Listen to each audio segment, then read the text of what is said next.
आज के कार्यक्रम के केंद्र बिंदु हमारे मित्र श्री विनय सहस्त्रबुद्धे जी,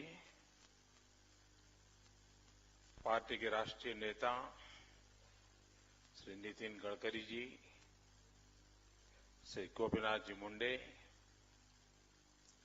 महाराष्ट्र प्रदेश भाजपा के अध्यक्ष श्रीमान देवेंद्र जी, मुंबई महानगर के अध्यक्ष श्रीमान आशीष शेलार जी, प्रकाशक श्रीमान सोमित आर्य, भाई नलिन, उपस्थित सभी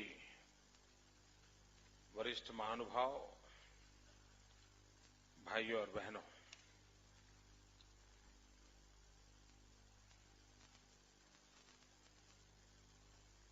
मैं विशेष रूप से इस कार्यक्रम में विनय जी का अभिनंदन करने के लिए आया हूं।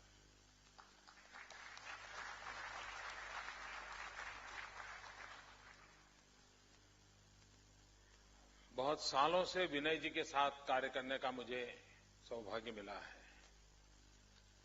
और जिन 40,000 कार्यकर्ताओं का प्रशिक्षण उन्होंने किया है, उन 40,000 में मैं भी एक हूं।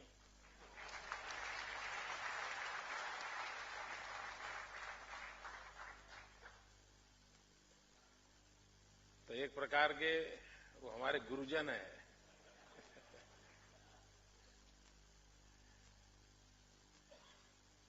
एक एकेडमिशियन रिसर्च करे और एक्टिविस्ट रिसर्च करे, इन दोनों में आसमान जमीन का अंतर होता है। एकेडमिशियन इंटेलेक्चुअल ताकत का अनुभव करते हुए, उपयोग करते हुए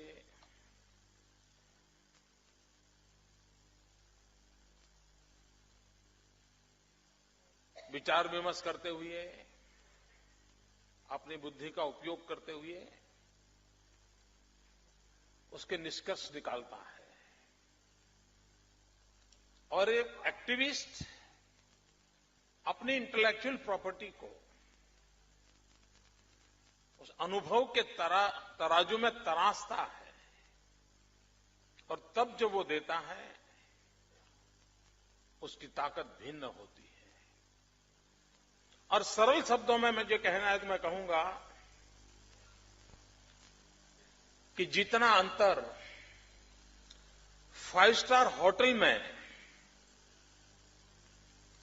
कोई खाना खिलाए और मां बेटे को प्यार से जो खाना बना के दें, उन दोनों में जितना अंतर होता है, उतना अंतर एक एकेडमिशियंस की रिसर्च में और एक एक्टिविस्ट की रिसर्च में होता है।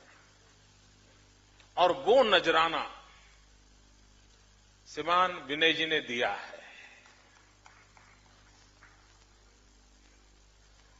मित्रों, ये विषय भी ऐसा है कि लोकतंत्र हमें अच्छा लगता है, लेकिन बारीकियों में, गहराइयों में जाना ज्यादातर लोगों का स्वभाव नहीं होता है। और दुर्भाग्य से हमारे देश में, मैं नहीं जानता हूं इस किताब में वो पहलू आया है या नहीं आया है, दुर्भाग्य से हमारे यहां लोकतंत्र का स्पिरिट का जिस प्रकार से उसका व्याप बढ़ना चाहिए वो नहीं बढ़ा है। उसमें एक ठहराव है।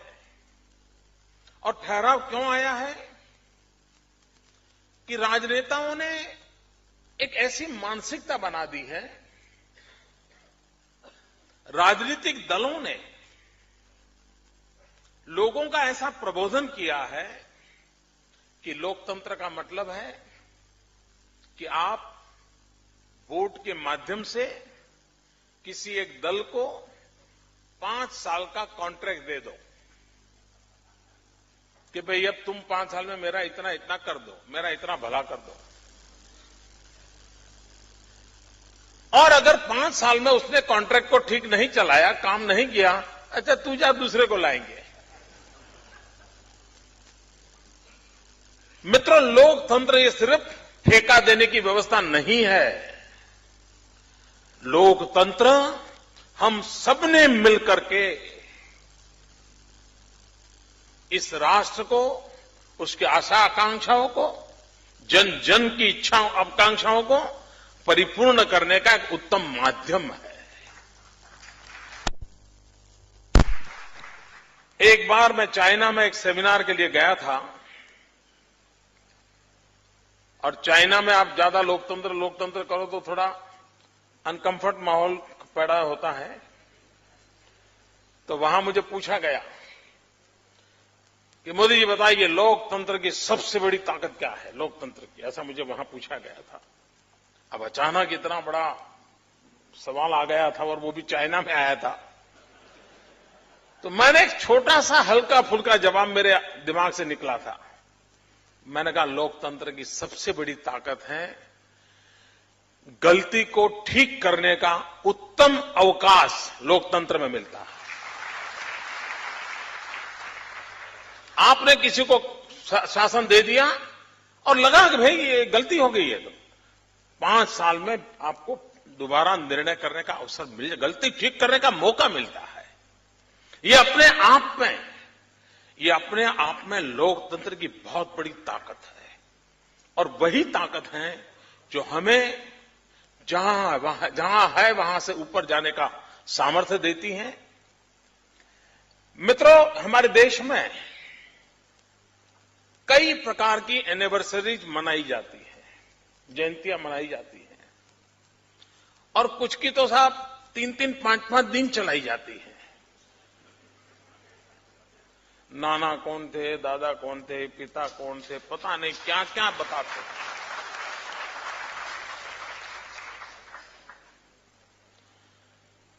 कुछ घटनाएं ऐसी हैं को बार बार याद कराया जाता है। मैं हैरान था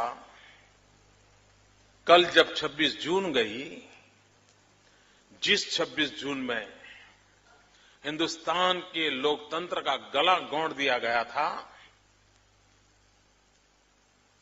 जिस मीडिया की स्वतंत्रता की बात हम सरेआम करते हैं, उसे दबोच दिया गया था, व्यक्ति के अधिकारों का हनन हो गया था। देश का मीडिया लेट चुका था, घुटनों के बल बैठने की जगह पर लेट चुका था। वो दिन थे। लेकिन मैं हैरान हूं, मैं सोच रहा था 25 और 26 जून को कुछ पुराने लोगों के इंटरव्यू आएंगे, कुछ बात आएगी, कुछ चर्चाएं होगी। लेकिन मित्रों,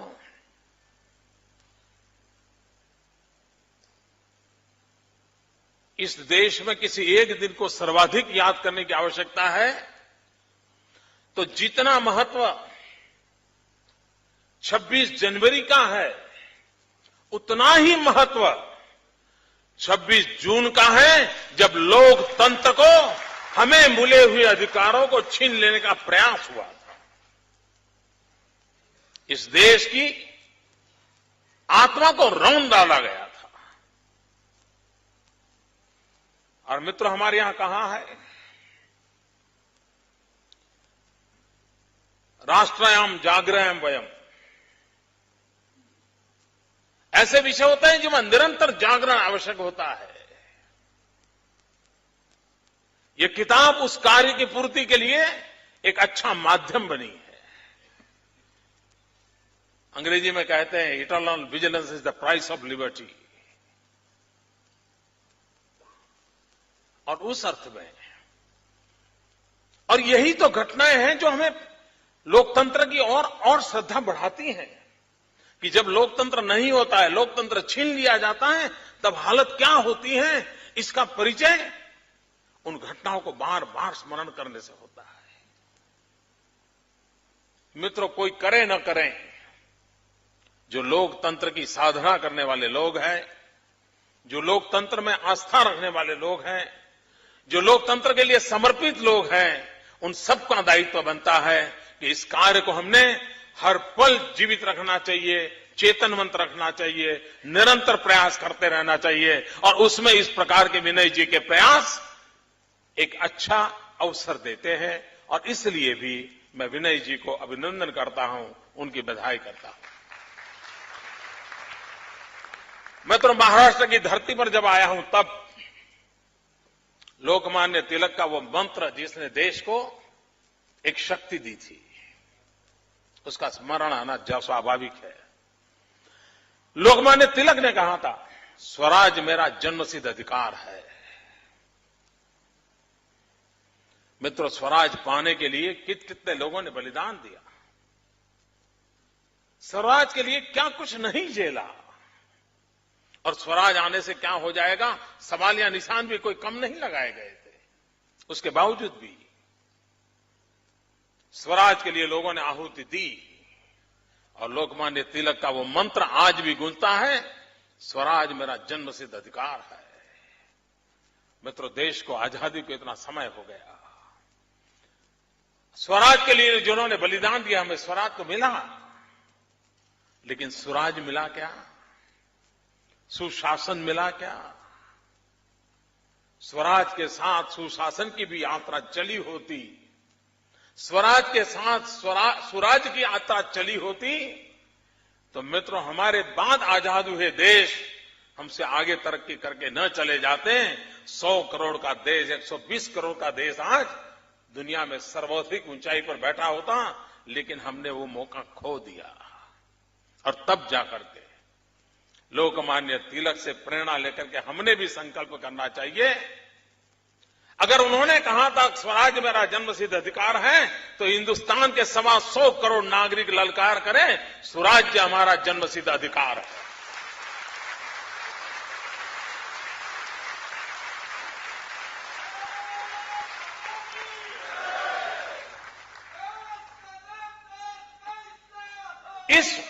इस भावना को मित्रों जगाने की बहुत आवश्यकता है।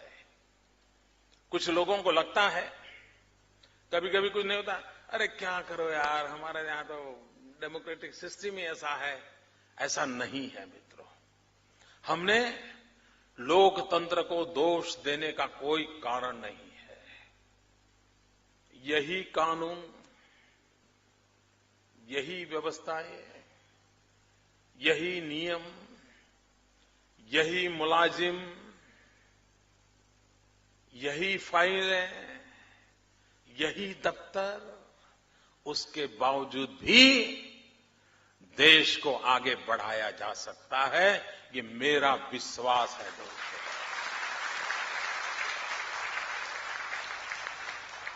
मैं मेरे गुजरात एक्सपीरियंस से कह सकता हूं मित्रों, ये जो चारों तरफ निराशा का माहौल है कि अब कुछ नहीं होगा, दुनिया डूब गई, यार कुछ पूरा पिछले जन्म में पाप किए होंगे इसलिए यहां पैदा हुए होंगे। मित्रों, मैं ऐसा निराशा वाला इंसान नहीं हूं। ये बहुरत्ना वसुंधरा है, ये सामर्थ्यशाली देश है। 1200 साल तक गुलामी झेलने के बाद भी अगर उठ खड़ा हुआ है तो उसके भीतर कोई ताकत है, उसका एहसास करने की आवश्यकता होती है।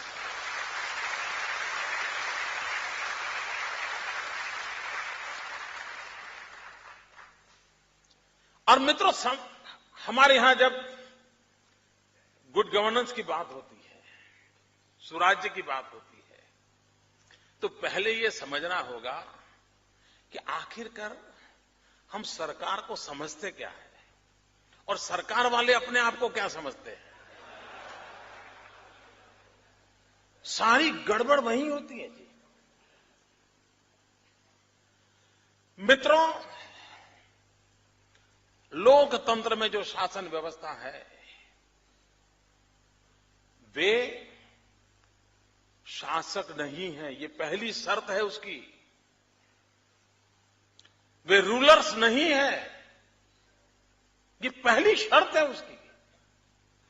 वे सेवक है, और ये मूलभूत बात लोकतंत्र में समझनी होती है। और हम मित्रों ज्यादातर लोकतंत्र को ही हम लोग शासक के भाव से देखने के बजाय जनता भी उसको सेवक के भाव से देखे और शासन में बैठे हुए भी अपने आप को सेवक के रूप में प्रस्तुत करें, ये लोकतंत्र की पहली शर्त है, उसको भुला दिया गया है। क्या सरकार का काम डंडा चलाना ही है क्या? लोगों से टैक्स कलेक्ट करना यही काम है क्या? यही सत्ता या सरकार की व्यवस्था क्या है? अगर यह सोच रही तो मित्रों, हम सच्चे अर्थ में लोकतंत्र की भावना को समझ नहीं पाए हैं। चाहे वो शासन में बैठे हो या जनता में वोट देने का काम करने वाले या सामान्य नागरिक हो। मित्रों, जिन दिनों ब्रिटिशर राज करते थे और आजाद होने के बाद हमारी सरकारें आने लगी, दोनों में फर्क क्या? उस मूलभूत फर्क को समझने की आवश्यकता है। अंग्रेज शासन करते थे तो उस शासन व्यवस्था का अल्टीमेट एम क्या था? उनका अल्टीमेट यह था कि ब्रिटिशरों का यावत चंद्र दिवाकरो यहां राज रहे, यहां चीजें ऐसी हो कि जिसे अनरेस्ट पैदा न हो और वो मजबूत होते चले। ये उनका मूलभूत आधार था। लोकतंत्र और स्वराज आने के बाद हमारे सरकारों का काम, शासन व्यवस्था का काम सत्ता में बैठे हुए लोगों को मजबूत करने का नहीं है। उनका काम है जनता को मजबूत करने का। उनका काम है समाज व्यवस्थाओं को मजबूत करना। ब्रिटिशरों का इरादा वो होगा, हमें तो लोक शक्ति को सशक्त करना चाहिए, ये उसका मूलभूत सिद्धांत होना चाहिए। मित्रों, हमारे यहां दो शब्द हैं और हम शब्दों का अर्थ भी भूल गए हैं। कभी कभी हम कहते हैं कि भाई कि आजकल क्या करते हो, तो जवाब देता है जॉब है। मित्रों, सरकार में कभी भी जॉब शब्द का उपयोग नहीं होता था। प्राइवेट कोई नौकरी करता है तो वो जॉब कर रहा है ऐसा माना जाता था, क्योंकि वो कंपनी की भलाई के लिए काम करता था, कंपनी का विकास हो, कंपनी का मुनाफा, उसके लिए काम करता था। लेकिन जो गवर्नमेंट में काम करता था उसके लिए शब्द था सर्विस करता है। देखिए, ये मूलभूत बात है। हमने भी कभी में हम सोचते हैं, बोलते हैं, लेकिन कभी हमने इस कंपैरिजन करेंगे तो पता चलेगा कितना बड़ा आसमान जमीन का अंतर है। सरकार में काम करने वाला सर्वेंट है, सर्विस करता है। कंपनी में काम करता है, 2 करोड़ रुपया कमाता होगा, जॉब करता है। तो जॉब और सर्विस में बहुत बड़ा अंतर है। इस मूल भावना को तब हम जी करके सीखते हैं जब हम खुद लोकतंत्र की इस विभावनाओं को हर रूप में अगर पचाते हैं, तब जाकर के मित्रों उसको करता है। मित्रों, सरकार किसके लिए है? आखिरकार सरकार किसके लिए है? अगर मान लीजिए मुकेश अंबानी बीमार हुए, उनको सरकार की जरूरत है? हिंदुस्तान के दुनिया के टॉप मोस्ट डॉक्टर आकर के खड़े हो जाएंगे। लेकिन एक गरीब बीमार हुआ तो उसे सरकार की जरूरत पड़ती है।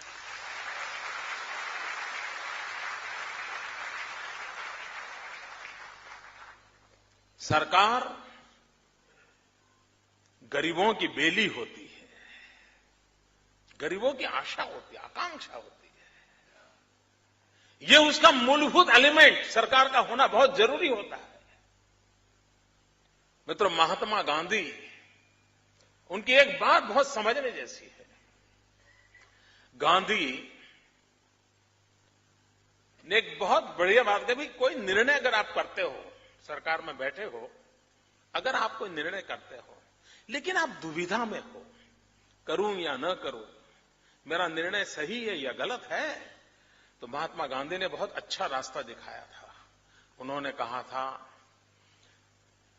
किसी गरीब को याद करना, उनके चेहरे का स्मरण करना और निर्णय करते समय सोचना, क्या मेरा निर्णय उसके लिए खुशी का कारण बनेगा, और लगता है कि बनेगा तो आपका निर्णय सही है।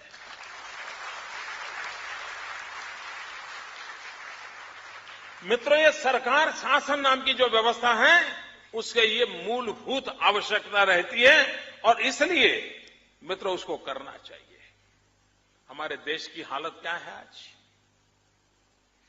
मित्रों, जब सारे विश्वास टूट जाए, सारे सहारे टूट जाए, एक जगह ऐसी होनी चाहिए जहां उसका भरोसा होना चाहिए। रात को सो जाए तो उसको विश्वास होना, नहीं चिंता नहीं, सरकार है, उसे विश्वास होना चाहिए। मित्रों, आज स्थिति क्या है? आपको भरोसा है? देश के 60 साल के बाद आप कभी कभी आपने देखा होगा, आप एसएमएस करते हो किसी को, फिर फोन लगा के पूछते हो मेरा एसएमएस मिला?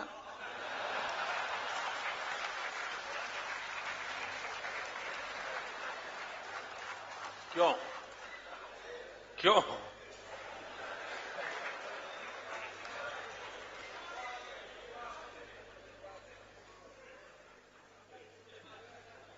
मित्रों, पहले हम पूरा भरोसा करते थे, डाकिया आता था तो बड़ा इंतजार करते थे, डाकिया आएगा। एक जमाना था, डाकिया आना यानी पूरे मोहल्ले में, गांव में एक अच्छी खबर का माहौल रहता था, यार भाई कोई खबर लेके आया है। आज डाक खाने में आपको डाक डालने की इच्छा होती है? इच्छा क्या, हिम्मत होती है? आपको शक होता है कि मेरी डाक पहुंचेगी कि नहीं पहुंचेगी, तो आप क्या करते हैं? कुरियर का भरोसा से सहारा लेते हैं। कल्पना कीजिए मित्रों, ये कुरियर व्यवस्था पनपना, इसको कोई एफिशिएंसी कहता होगा, एक पहलू हो सकता है, लेकिन एट द सेम टाइम आपकी उस पूरी व्यवस्था के प्रति अविश्वास का भी प्रतिबिंब है।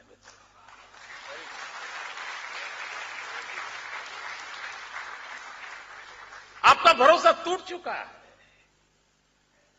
आप कहिए मित्रों, गरीब से गरीब आदमी भी, आपकी गाड़ी का ड्राइवर, आप उसको जरा पूछ लेना समय मिले तो, उसके बच्चों की पढ़ाई का क्या है? यहां बैठे हुए कईयों के ड्राइवर ऐसे होंगे जिस ड्राइवर ने कहीं से कर्ज लिया होगा और कर्ज लेकर के अपने बच्चे को अच्छी स्कूल में पढ़ाने के लिए उसने खर्च किया होगा। आप पूछो, यार तुम ड्राइवर हो, जो भी हो, तुम सरकारी स्कूल में क्यों नहीं भेजते हो? तो कहता है, नहीं मुझे उसकी जिंदगी बिगाड़नी नहीं है। मित्रों, मैं उदाहरण छोटे दे रहा हूं, लेकिन इसको गंभीरता से लेने की आवश्यकता है। सरकार की स्कूल है, सरकार का बजट है, टीचर्स हैं, सब कुछ है, जनता को भरोसा नहीं है। उसको डर लगता है कहीं बच्चा बिगड़ तो नहीं जाएगा। लोग बच्चा बिगड़ने के लिए स्कूल भेजते हैं क्या? और बोले भाई कर्ज किया है, प्राइवेट में भेजूंगा, कहीं बच्चा बिगड़ तो नहीं जाएगा। मित्रों, ये जो समस्या है, ये जो मनस्थिति है, ये मनस्थिति अपने आप में हमारे देश में गवर्नेंस कैसा हो, सरकार कैसी हो, शासक कैसे हो, उनके सामने सवाल या निशान लगाता है। मैंने एक बार मजाक में कहा था, भारत सरकार ने एक पोस्टल स्टैंप निकाला था, श्री कृष्ण और अर्जुन वाला। अर्जुन के रथ को श्री कृष्ण चला रहे हैं और कर्मण्येवाधिकारस्ते उसका श्लोक लिखा था। तो मैं उसको जब लॉन्चिंग हुआ था तो मैं ऑडियंस में बैठा था, मैं बहुत छोटा था उस समय, देखने गया था, पोस्टल स्टैंप वगैरह का कार्यक्रम था। तो बाद में मुझे मजाक सूझी, मैंने कहा देखिए भारत सरकार कितना सच बोलती है। बोले कैसे? मैंने कहा एक पोस्टल स्टैंप लगाओ, डाक में डाक खाने में डाल दो, लेकिन पहुंचेगा उसकी गारंटी नहीं। कर्मण्येवाधिकारस्ते,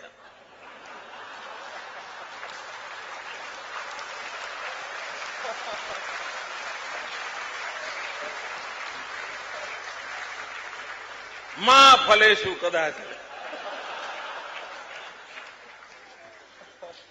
कभी कभी सरकार भी सच बोल देती है।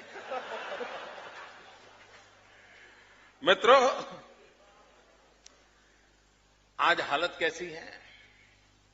आपने, जो मेरी उम्र के लोग हैं, उन्होंने आज से 40 साल पहले कभी बाजार में शुद्ध घी की दुकान ऐसा बोर्ड पड़ा था?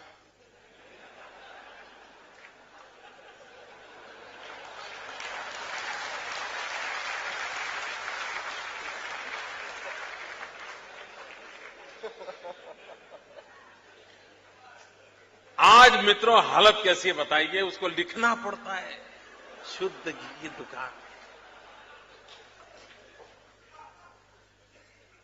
मित्रों, सार्वजनिक जीवन में डिटोरेशन कैसा आया है? नहीं तो शासन है, कानून है, अशुद्ध घी बेचने का किसी को अधिकार नहीं है, फिर भी उसको लिखना पड़ता है शुद्ध घी की दुकान। मित्रों, ये बातें हैं जिसके कारण फिर सोचना शुरू होता है, हाँ यार, अच्छा हम लोगों का भी स्वभाव कैसा है? लोकतंत्र में हम कहां खड़े? मैं सरकारों को तो आलोचना करूं तो आपको ताली बजाने का मजा करता है। हम अब मैं थोड़ी आपकी बात करता हूं, मेरी तो बात मैंने बता दी, बुरा नहीं लगेगा ना? कहा फिर नाराज मत हो जाना, मुझे बहुत काम करने बाकी है।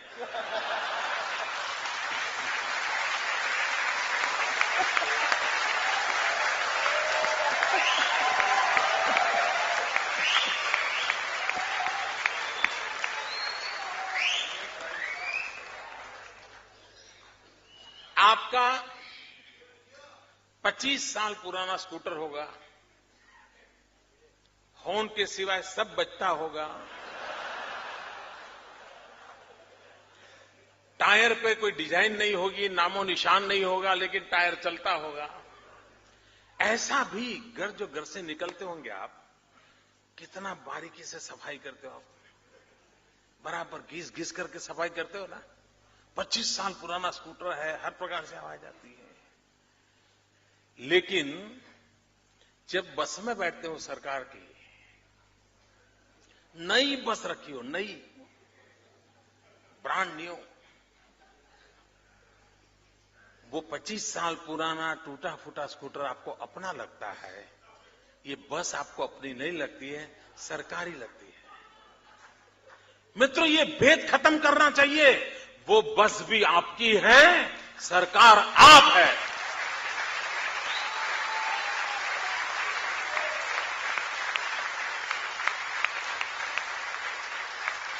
और लोकतंत्र की इस भावना के अभाव के कारण क्या होता है जी? यहां बैठा हुआ कोई इसमें से बचा हुआ नहीं होगा जो मैं बोल रहा हूं। आपके भी, मैं अच्छे से अच्छा ज्योतिष हूं, आपके चेहरे से मैं कहता हूं कि मैं जो कहने वाला हूं वो पुण्य कार्य आप सबने किया है, कोई बाकी नहीं होगा, मैं दावे से कहता हूं। आप बस में बैठे होंगे, 2-3 घंटे की सफर होगी, साथ में कोई मित्र नहीं होगा, खिड़की में देखते देखते थक गए होंगे, फिर क्या किया होगा? सीट के अंदर उंगली डाली होगी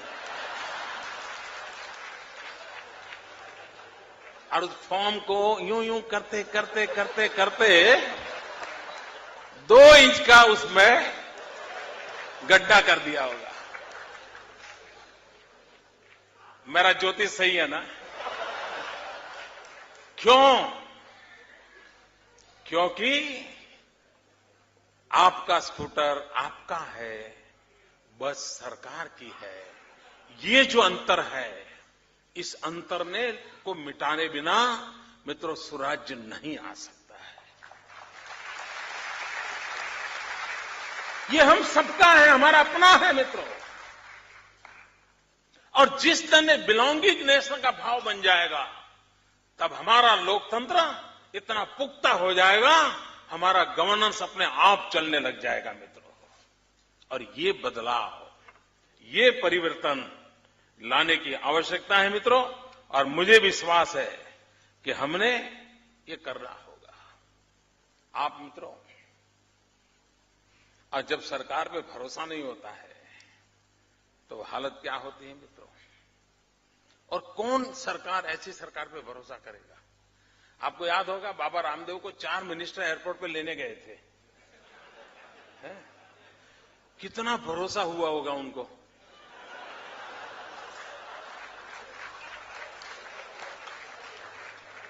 और दूसरे दिन 4 पुलिस वाले उठा के ले गए। आप देखिए मित्रों, अगर सरकार पे भरोसा नहीं होगा तो मित्रों, मैं नहीं मानता हूं कि आप देखिए ये चिटफंड क्यों चालू हुआ मित्रों।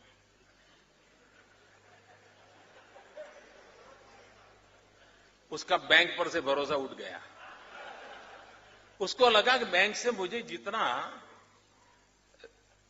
रिफंड मिलना चाहिए, जितना मेरी कमाई होनी चाहिए, होगी कि नहीं होगी, शक पैदा हुआ।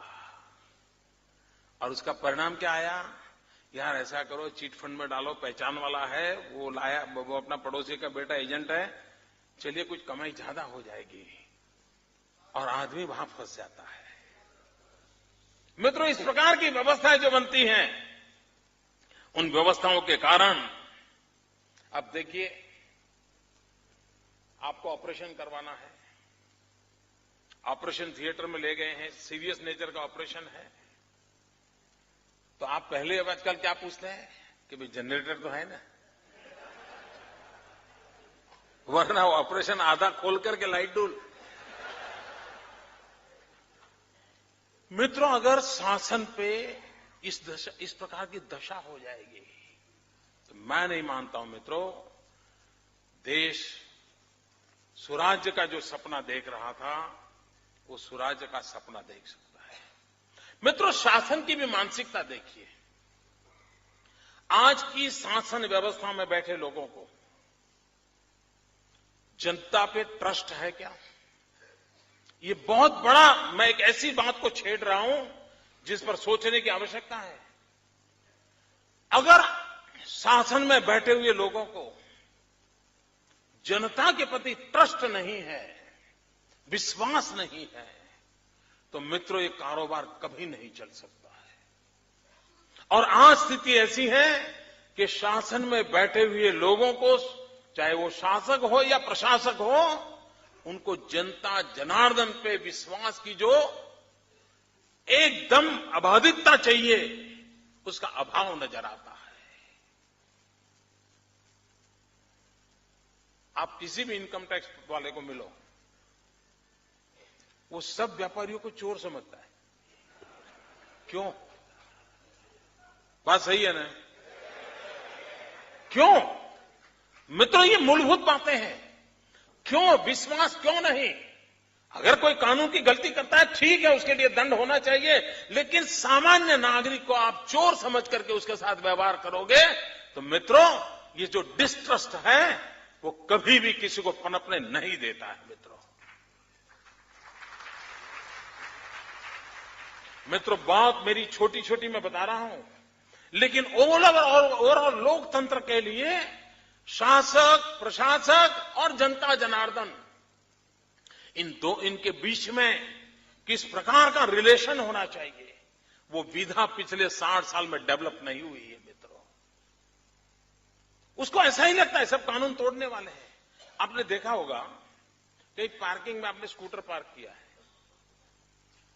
और कभी आपने कुछ लोग देखे बिना कारण स्कूटर को डंडा मारते हैं, देखा है ना? मैं कभी हैरान हो जाता हूं, क्यों ऐसा करते हैं? क्यों? क्योंकि उसको लगता है कि मेरा जो रुतबा है उसको देखने वाले को अनुभूति होनी चाहिए, तो स्कूटर की बात मित्रों, जनता के प्रति ट्रस्ट होना, विश्वास होना, एक गुड गवर्नेंस की पहली शर्त है। और दूसरा, जैसे जनता के लिए ट्रस्ट होना चाहिए, विश्वास होना चाहिए, वैसे जो शासन में बैठे हैं उनका मन का भाव कैसा होना चाहिए।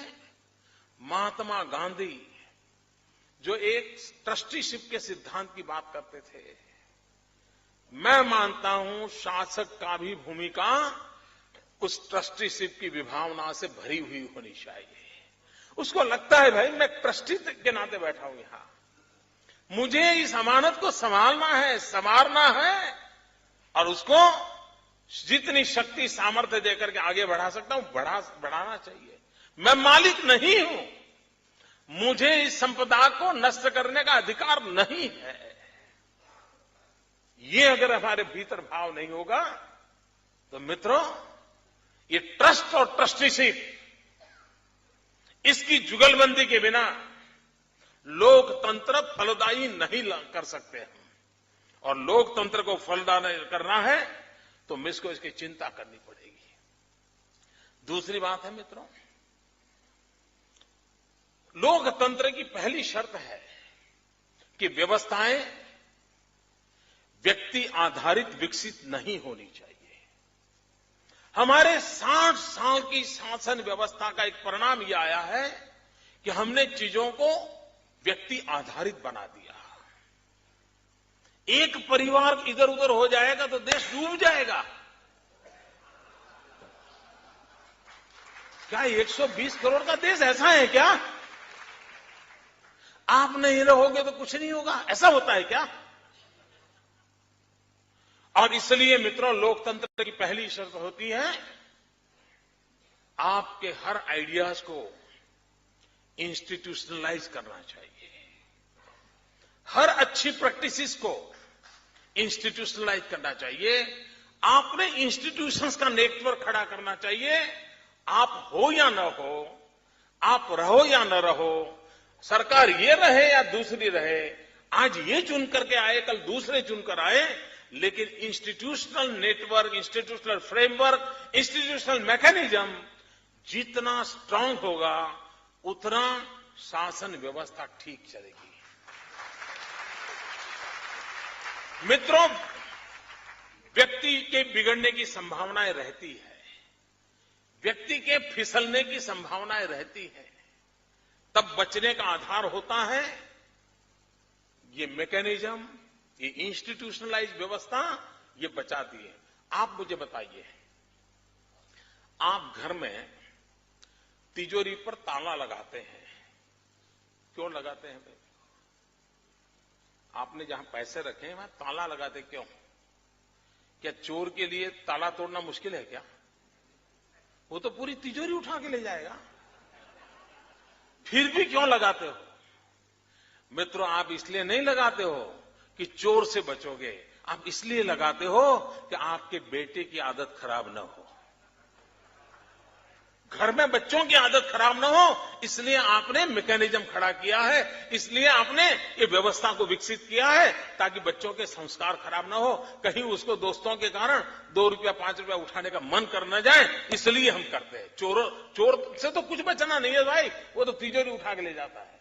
मित्रों, शासन व्यवस्था में भी इंस्टीट्यूशंस का, मैं ज्यादा समय ले रहा हूं क्यों? आजकल कोई अच्छी टीवी सीरियल नहीं आ रही है क्या?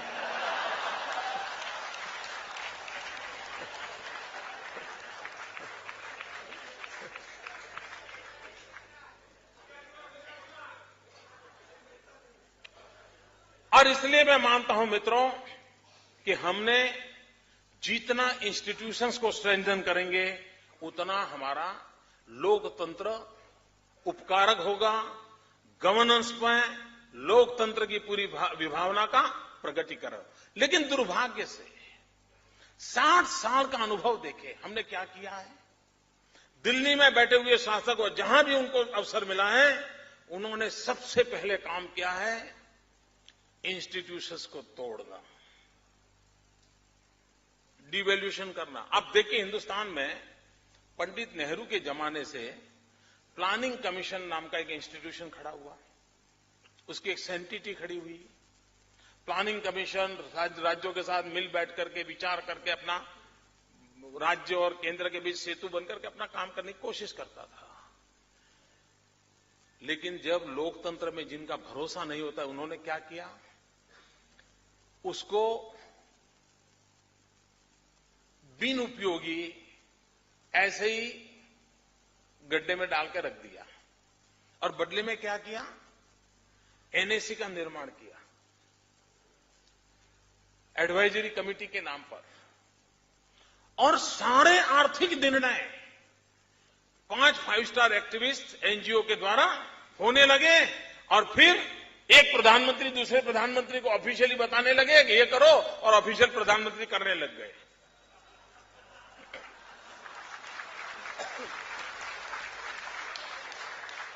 रुकावट के लिए खेद है, पहुंचने में बड़ी देर हुई। मित्रों, आप मुझे बताइए, इतनी बड़ी प्लानिंग कमीशन नाम की 60 साल से विकसित हुई इंस्टीट्यूशन को बिल्कुल नाकाम कर दिया, एनएसी बना दी। आप देखिए धारा 356, देश के फेडरल स्ट्रक्चर को सुरक्षित रखना और देश एक दिशा में चले, इसलिए इस धारा का उपयोग होने के बजाय सैकड़ों बार शासनों को नष्ट करने के लिए उस धारा का उपयोग हुआ। सीबीआई, मित्रों, मैं तो हैरान हूं किस प्रकार से सीबीआई का दुरुपयोग ये लोग कर सकते हैं। ये मेरे साथ न गुजरी होती तो मुझे पता ही नहीं चलता कि इतना दुरुपयोग करते हैं। कोई डर नहीं, कोई परवाह नहीं, और दिल्ली में बैठे हुए शासक जो लोकतांत्रिक प्रक्रियाओं से जय और पराजय को झेलने का सामर्थ्य नहीं रखते, वो सीबीआई के सहारे हिंदुस्तान की राजनीतिक शक्तियों को परास्त करने पर लगे हैं।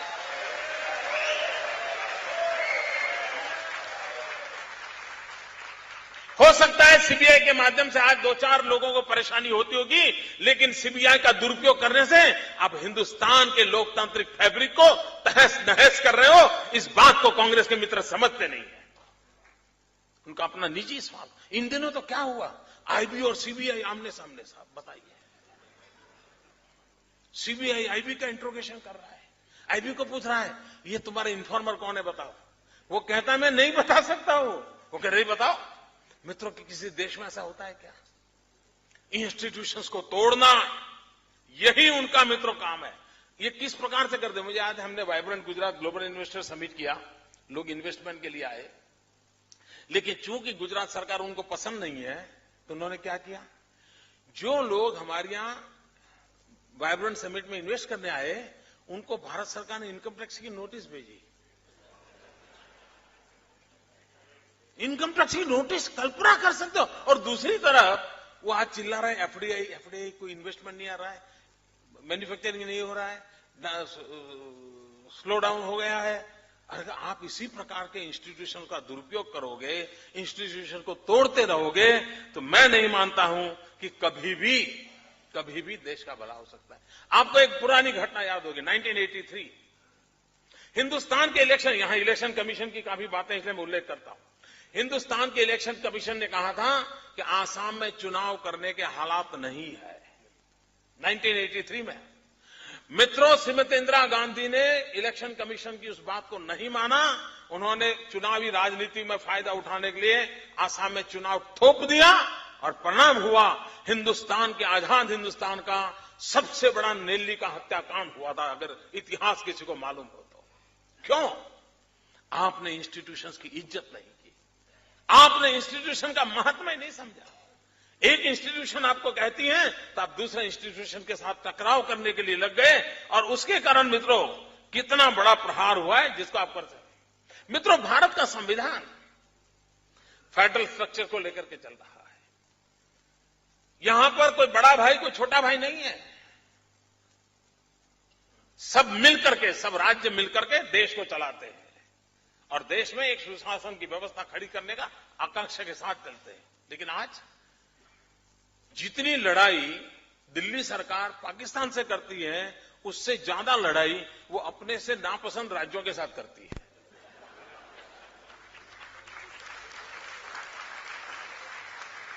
क्या मित्रों, क्या कोई देश इस प्रकार से चल सकता है? अगर आप फेडरल स्ट्रक्चर के लेटर एंड स्पिरिट से अगर उसका रिस्पेक्ट नहीं करोगे तो हिंदुस्तान की एकता अखंडितता को खतरा पैदा होगा। और इसलिए मित्रों, जब हम शासन और लोकतंत्र की बात करते हैं तो इन बातों के महत्व को भी हमको समझना होगा, ये मेरा स्पष्ट मत है। मित्रों, एक बात और भी है, कभी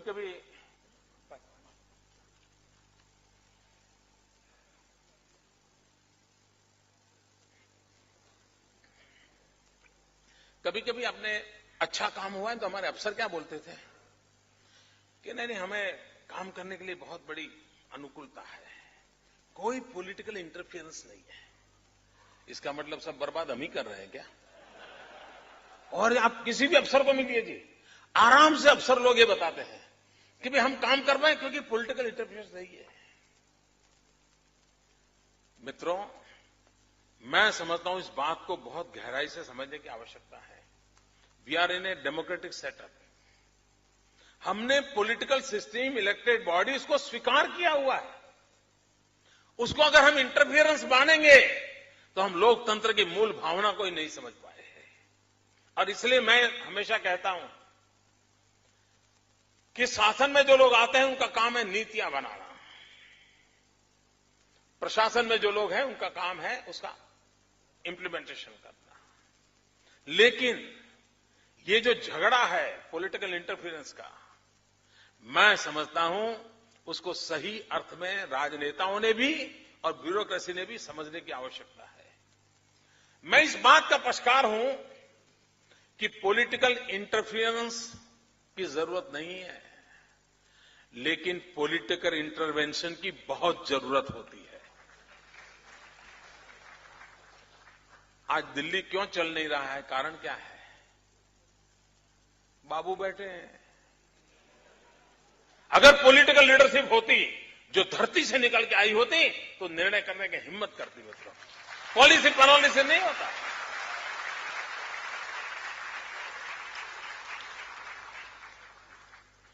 और इसलिए मित्रों, इस एक बारीक भेद रेखा को समझने की आवश्यकता है। और इसलिए मैं कहता हूं political interference harms the process of good governance, while political intervention catalyzes the process and encourages people's participation. मित्रों, हमें पॉलिटिकल इंटरवेंशन का कल्चर विकसित करना गुड गवर्नेंस के लिए आवश्यक है।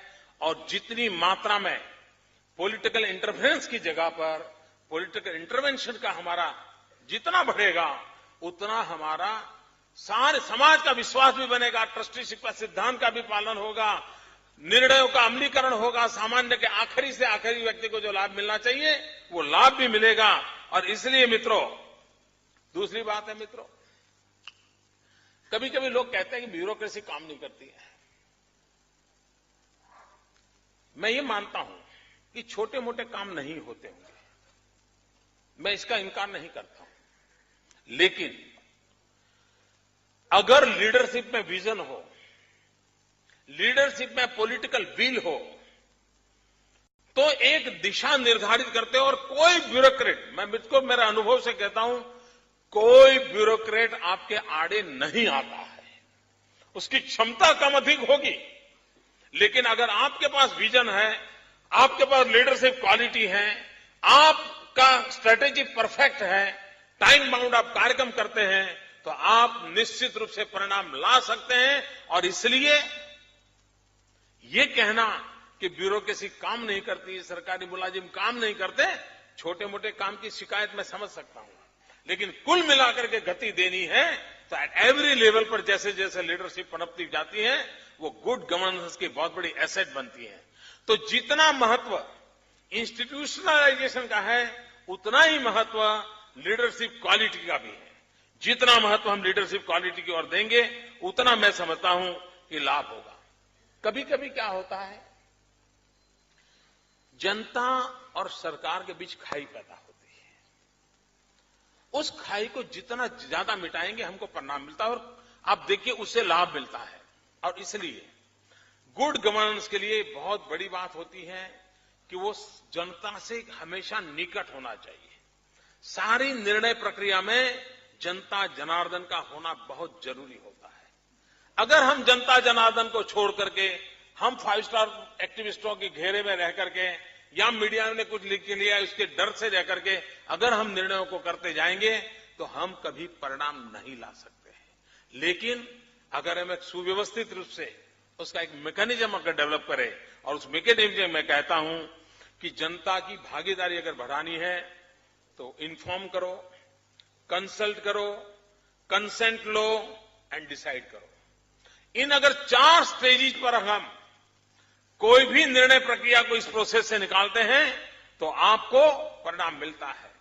दूसरी एक बात है मित्रों, सरकार अगर एक मानती है कि हम सारा कर देंगे, जो लोग भागीदार, लोकतंत्र में लोक भागीदारी का महत्व है। हर पल आपको लोक भागीदारी करनी चाहिए। हमारे यहां आप देखा सरकार का एक स्वभाव होता है कि कोई निर्णय करते हैं तो बड़ा सीक्रेट रखते हैं। एक डिपार्टमेंट दूसरे डिपार्टमेंट को पता नहीं चलने देता। कभी कभी तो एक चेंबर में बैठा हुआ दूसरी चेंबर को भी पता नहीं चलना देता, जैसे कोई बड़ा कुछ मिरेकल करने वाला हो और सारे खतरे उसी में होते हैं। हमने गुजरात में साहब अलग कर दिया। हमने कहा आप सब कुछ खोल दो भाई, दरवाजे खोल दो, नो सीक्रेसी। और क्या किया, मान लीजिए हम कोई पॉलिसी ला रहे हैं। पहले क्या करते थे, पॉलिसी लाते थे तो बहुत सीक्रेट रखते थे और अचानक से पॉलिसी आती थी। हमने क्या किया, हम पॉलिसी ड्राफ्ट को ऑनलाइन रखते हैं और लोगों को कहते भाई अब इसमें आपको जो जोड़ना है, तोड़ना है, लिखना है, लिखो। लोगों के विचार आने लगे। सरकारी मुलाजिम की उतनी कोई विधा होती ऐसा नहीं होता है। उसको जो समझ है उसने बेचारे ने बनाया। लेकिन लोग जुड़ते हैं, इंटरेस्टेड ग्रुप जुड़ते हैं, क्रॉस सेक्शन ऑफ सोसाइटी जुड़ती हैं और उसमें से जो निकलता है उसकी कई गलतियां हमारी दूर हो जाती हैं, कम कमियां दूर हो जाती हैं, कई नई नई चीजें हमको मिलती हैं और उसके बाद जो पॉलिसी बनती है वो पॉलिसी सर्वग्राह्य बनती है, सर्वमान्य बनती है, सर्वस्वीकृत बनती है और हमें उसको इंप्लीमेंट करने में कोई तकलीफ नहीं होती।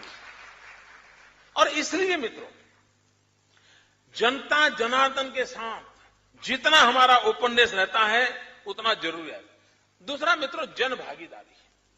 देखिए, जनता पे भरोसा करते हैं तो कितना परिणाम मिलता है। मैं आपको उदाहरण दूं, हम 2001 में भयंकर भूकंप आया गुजरात में। गुजरात मौत की चादर ओढ़ के सोया था।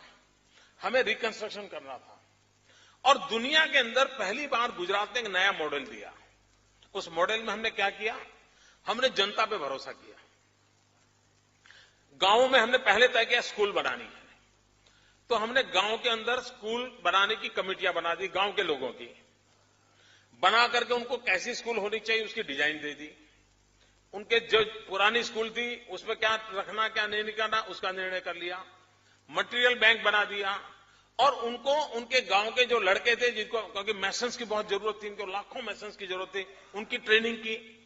उनको सुपरविजन के नाते सरकारी एक व्यवस्था कर ली। इंजीनियरिंग के स्टूडेंट को ले आए हम कि भाई तुम जरा इन छोटे छोटे कामों का सुपरवाइजन करो और हमने जनता को पैसा दिया। मैं आपको बताता हूं क्या अनुभव आया। समय से पहले स्कूलों का बांधकाम पूरा हुआ। 3 कमरे सोचे थे तो 4 कमरे बनाए। क्वालिटी कोई कह नहीं सकता कि सरकारी क्वालिटी है।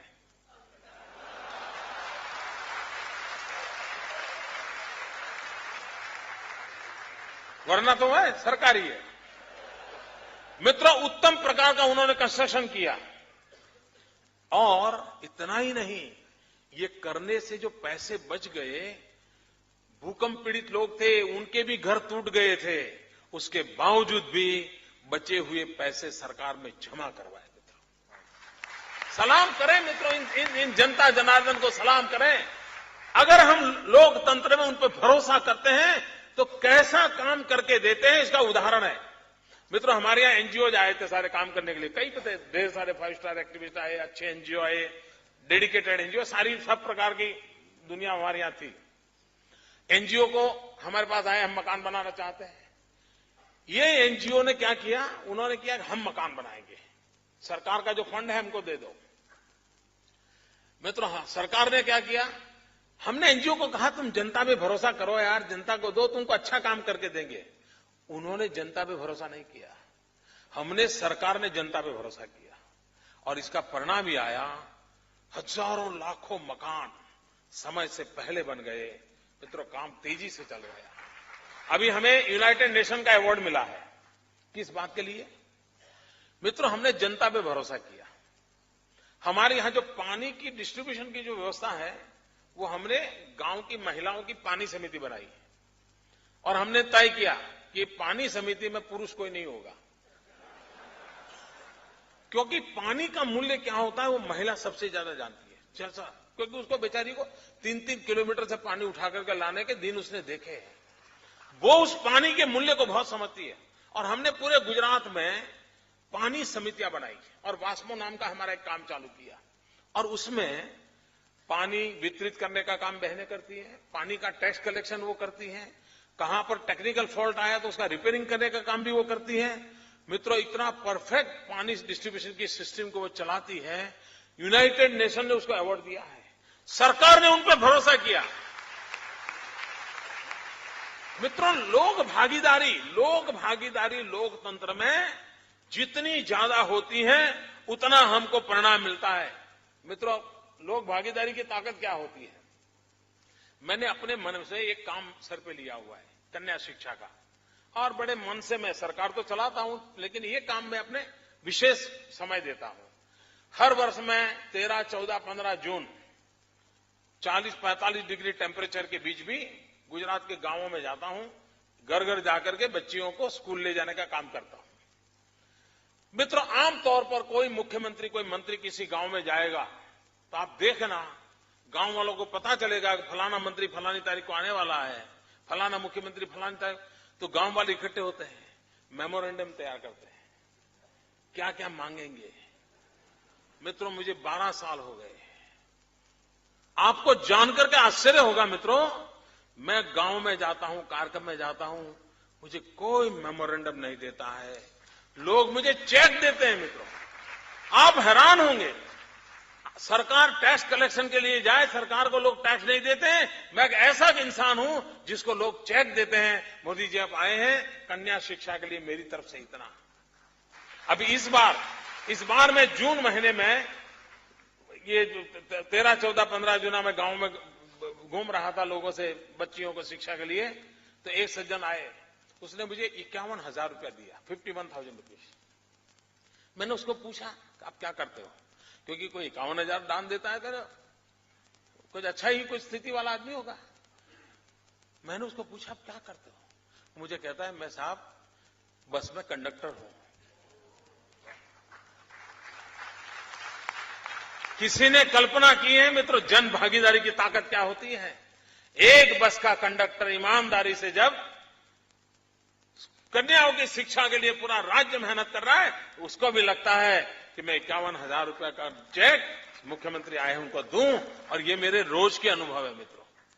और इसलिए ये ट्रस्ट एंड ट्रस्टीशिप, ये जन भागीदारी, ये जितनी मात्रा में हम बढ़ाएंगे उतनी मात्रा में हम गुड गवर्नेंस को मित्रों आगे बढ़ा सकते हैं। मित्रों, कभी कभी मेरे मन में विचार आता है कि महात्मा गांधी ये राम राज्य की बात क्यों करते थे? तो उन्होंने तो देखा नहीं था।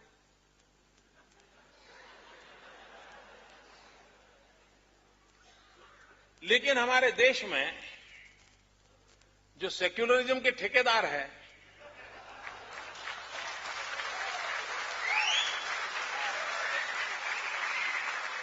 उनका बड़ा प्रॉब्लम है।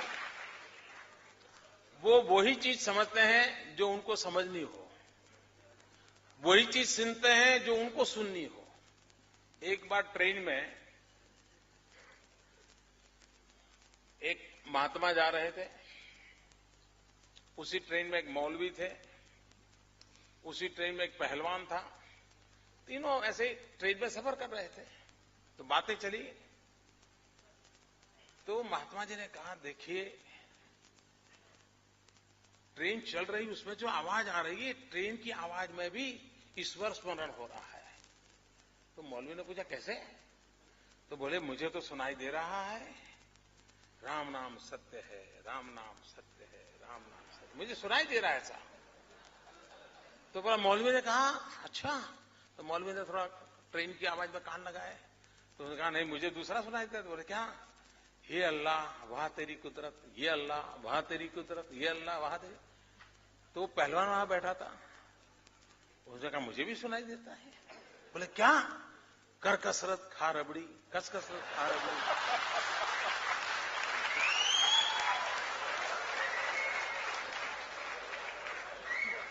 ट्रेन वही, ट्रेन की आवाज वही, लेकिन एक को एक सुनाई देता है, दूसरे को दूसरा सुनाई देता है, क्योंकि उसके मन का रिसीविंग सेंटर वो होता है। तो मैं ये जो बोल रहा हूं, हमारे सेक्युलरिज्म के ठेकेदारों को वही सुनाई देगा जो उन्होंने जिंदगी भर सुनने की आदत डाली है। महात्मा गांधी जो राम राज्य की बात करते थे, सेक्युलरों ने अर्थ किया, वो कहते थे राम का राज्य। महात्मा गांधी ने राम का राज्य नहीं कहा है, महात्मा गांधी ने राम राज्य की बात कही है। और मित्रों, गुड गवर्नेंस की बात करते हैं तब मैं कहूंगा मित्रों, एक बार इस राम राज्य की कल्पना क्या है उसका अध्ययन करने की मैं आप सबको रिक्वेस्ट करता हूं। गांधी को ये बात कहां से सूझी होगी?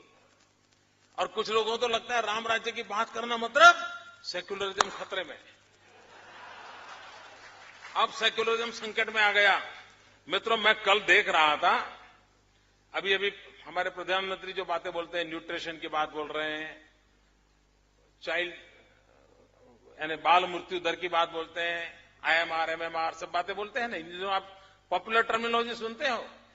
साहब आप देखिए रामायण में क्या बातें हैं और एक शासन कैसा, उसका क्या उदाहरण है रामायण में लिखा है। मित्रों, राम राज बैठे त्रैलोका, हर्षित भय गए सब शोका, बैरु न कर काहू सन कोई, राम प्रताप विषमता खोई, राम प्रताप विषमता खोई। मित्रों, आज सब कहते हैं कोई भेदभाव नहीं होना चाहिए, कहते हैं शासन कैसा होना चाहिए। मित्रों, इसका मतलब क्या है? ऐसा शासन जिसमें विषमता न हो, ऊंच नीच न हो, गरीब और अमीर के बीच भेद न हो, ऐसा शासन होना चाहिए। ये राम राज्य की कल्पना में लिखा है। अब मुझे बताइए कि ऐसा होना चाहिए कि नहीं होना चाहिए? और अगर ऐसा होने जाए, उसको राम राज्य कहे तो कोई कम्युनल है क्या? इतना ही नहीं मित्रों, उन्होंने एक जगह पे बड़ा मजेदार कहा है, आज जो चर्चा होती नहीं है माल न्यूट्रिशन वगैरह की, दैहिक दैविक भौतिक तापा, राम राज नहीं काहुई व्यापा, सब नर करे ही परस्पर प्रीति, चल ही स्वधर्म निरत श्रुति नीति। शासन में, समाज में ऐसी अवस्था होनी चाहिए कि जनता जनार्दन के बीच परस्पर प्रेम का माहौल हो, एक दूसरे के प्रति दुर्भावना का, जेलसी का माहौल नहीं होना चाहिए। आगे उन्होंने कहा, चल ही स्वधर्म निरत श्रुति नीति, हरेक को अपने धर्म का पालन, और धर्म का मतलब हमारे यहां ड्यूटी है। शिक्षक धर्म का पालन करो, मातृधर्म का पालन करो, पितृधर्म का पालन करो, रिक्शा ड्राइवर का धर्म का पालन करो, ये हमारी यहां कल्पना है। अगर आप अपनी जो जिम्मेवारी है, अपनी जो ड्यूटी है, उसका अगर पालन करोगे तो हरेक के सुख का उसमें गारंटी है। ये रामराज में कहा है। उन्होंने माता मृत्यु दर, शिशु मृत्यु दर के लिए राम राज्य में जो कहा गया है, मित्रों, महात्मा गांधी को राम राज्य क्यों पसंद आया था? आज भी हमारे यहां माता मृत्यु की दर की चर्चा होती है। उन्होंने कहा था, अल्प मृत्यु नहीं कवनीयु पीरा, अल्प मृत्यु नहीं कवनीयु पीरा, सब सुंदर सब बिरुज शरीरा, अल्प मृत्यु नहीं कवनीयु पीरा। बालकों माताओं के आरोग्य की प्रति चिंता करने वाली शासन व्यवस्था होनी चाहिए और समाज का व्यवस्था आरोग्यप्रद होनी चाहिए।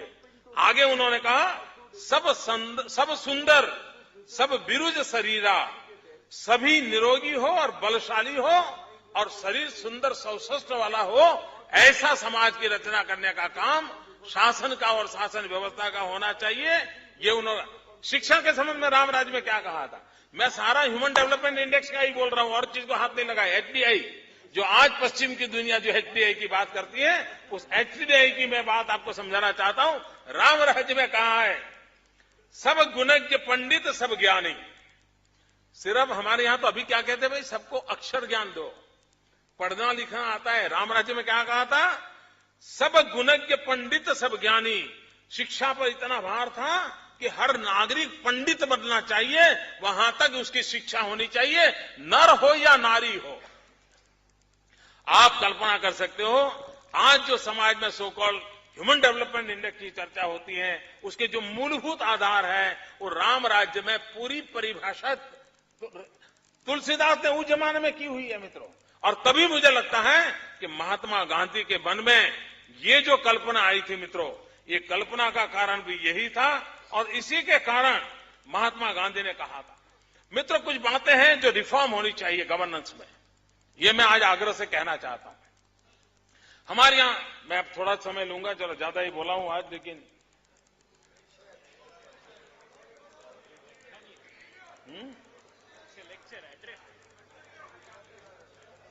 कंटिन्यू।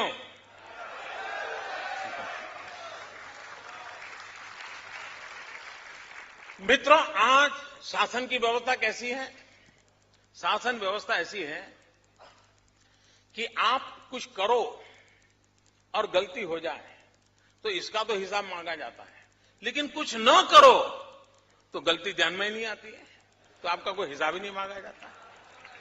देखिए, ये एक गुड गवर्नेंस के सामने कौन सी रुकावट है, उसमें रिफॉर्म करने की आवश्यकता है। और इसलिए मैं कहता हूं, in government today there is only accountability of commission, no accountability of omission. Will have to change this.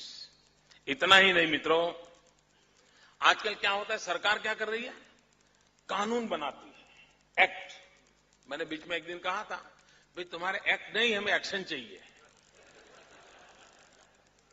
और इसलिए मित्रों, आज जो दिल्ली में सरकार को हम देखते हैं, तो आपने देखा, मैं कहूंगा ये सरकार कैसी है, तो यूपीएस लीगलिस्टिक गवर्नमेंट,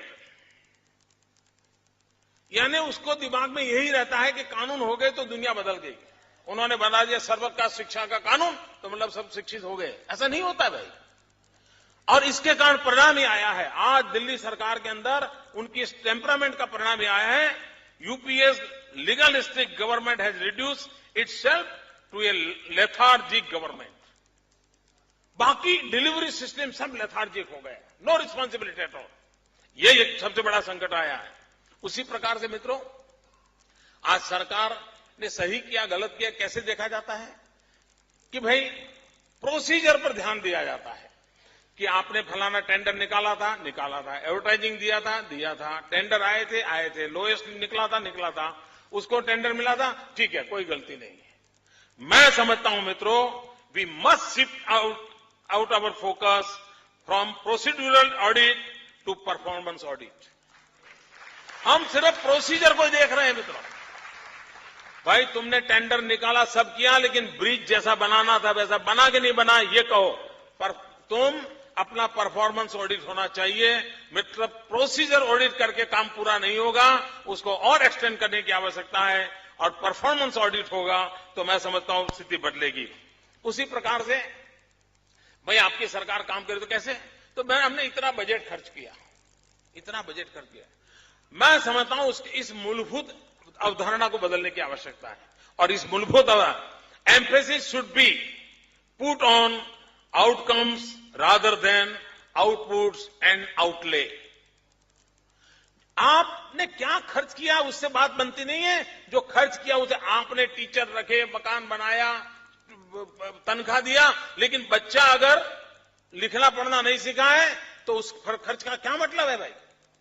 और इसलिए आउटकम क्या है, आउटकम है बच्चा शिक्षित हुआ क्या, आउटले क्या है, आउटपुट क्या है, बजट खर्चा, कमरा बनाया, टीचर रखा, वो है। और इसलिए इन मूलभूत परिवर्तन की ओर हम नहीं जाएंगे तो मैं समझता हूं मित्रों, जो स्थिति हमको लानी है वो नहीं ला सकते। मित्रों, चाणक्य ने कहा है, उस बात को हमने समझा है। चाणक्य कहते हैं, और मैं समझता हूं इससे हमें पूरा ध्यान में आएगा कि आखिरकार प्रॉस्पेरिटी आती कहां से। चाणक्य ने बहुत अर्थ है, सुखस्य मूलम धर्म, धर्मस्य मूलम अर्थ, अर्थस्य मूलम राज्य। यानी ये प्रॉस्पेरिटी के मूल में राज्य होता है, गुड गवर्नेंस होता है। और आगे भी उसने कहा, राज्य मूलम इंद्रिय जय, इंद्रिय जय से मूलम विनय। आज विनय का कार्यक्रम है ना। तो मित्रों, ये चाणक्य ने भी ये कहा है, और हमारे यहां तो हमारे पूर्वजों ने साहब क्या कल्पना की थी। मार्क्स आया, मार्क्स ने विदर्भ ऑफ द स्टेट की बात कही थी। मार्क्स ने तो बहुत बाद में की, लेकिन हमारे पूर्वजों ने वेद काल में कहा था। मैं जानता हूं अरविंद ने भी कहा था, मानव महामानव बन सकता है, नहीं बना होगा, लेकिन कल्पना गलत नहीं थी। मार्क्स ने कहा था विदर्भ ऑफ द स्टेट, उसका कल्पना का रूप अलग होगा, लेकिन हमारे पूर्वजों ने जो कहा था, गुड गवर्नेंस किस ऊंचाई तक पहुंच सकता है, शासन व्यवस्था किस नई ऊंचाइयों को प्राप्त कर सकता है, जिसको वेद काल में हमारे पूर्वजों ने कहा था, न तत्र राजा राजेंद्र, न दंडो न दंडिका, स्वधर्म नैव धर्मज्ञ ते रक्षन्ति परस्परम। यानी राज्य की जरूरत नहीं होगी, दंड की जरूरत नहीं होगी, सब कुछ सुख शांति से चल सकता है, ऐसी समाज की रचना हो सकती है। इस ऊंचाई तक की कल्पना जिस देश में हुई है, वहां आज हमें मांग करनी पड़ रही है कि आजाद हिंदुस्तान में हम सबका हक है, और हमको कहना पड़ रहा है, लोकमान्य तिलक को याद करके हमको कहना पड़ता है कि स्वराज्य हमारा जन्मसिद्ध अधिकार है, सुराज्य हमारा जन्मसिद्ध अधिकार है। ये सुराज्य हमारा जन्मसिद्ध अधिकार है। इस मंत्र को लेकर के आगे बढ़ना, इस बात को लेकर के हम आगे बढ़ेंगे। मुझे विश्वास है मित्रों, देश जिस प्रगति की नई ऊंचाइयों को पार करना चाहता है, गुड गवर्नेंस के लिए देश जो तरस रहा है, उसको हम प्राप्त कर सकते हैं, और ये सभी संभव है। मैंने जो संभावनाएं भरी पड़ी है, उसी को लेकर के आपसे विस्तार से बात की है। इतने लंबे अरसे तक आप सबने इतने शांति से मुझे सुना, मैं इस ऑडियंस का बहुत बहुत आभारी हूं। और विनय जी ने जिस कार्य के लिए मुझे बुलाया था, उसको न्याय देने का मैंने प्रयास किया है। बहुत बहुत धन्यवाद, बहुत बहुत धन्यवाद।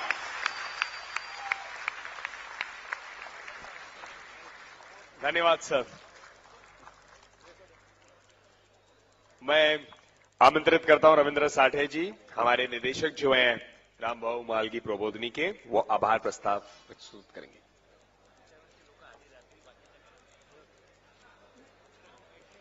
कृपया सबसे अनुरोध है कि बैठेंगे। कार्यक्रम के पहले वंदे मातरम होने वाला है, कृपया यही रहिए। सबसे पहले मंच पर उपस्थित सभी मान्यवरों के प्रति कृतज्ञता व्यक्त करता हूं, और यह कार्यक्रम सफल बनाने में काफी कार्यकर्ताओं ने हमें सहयोग दिया है, लेकिन जिनका विशेष उल्लेख करना है उसमें राज पुरोहित जी है, अतुल शाह, अतुल भातखेड़कर, अतुल जोशी, सुजय पत्की, भरत गुर्जर, माधव भंडारी, संजीव पटेल और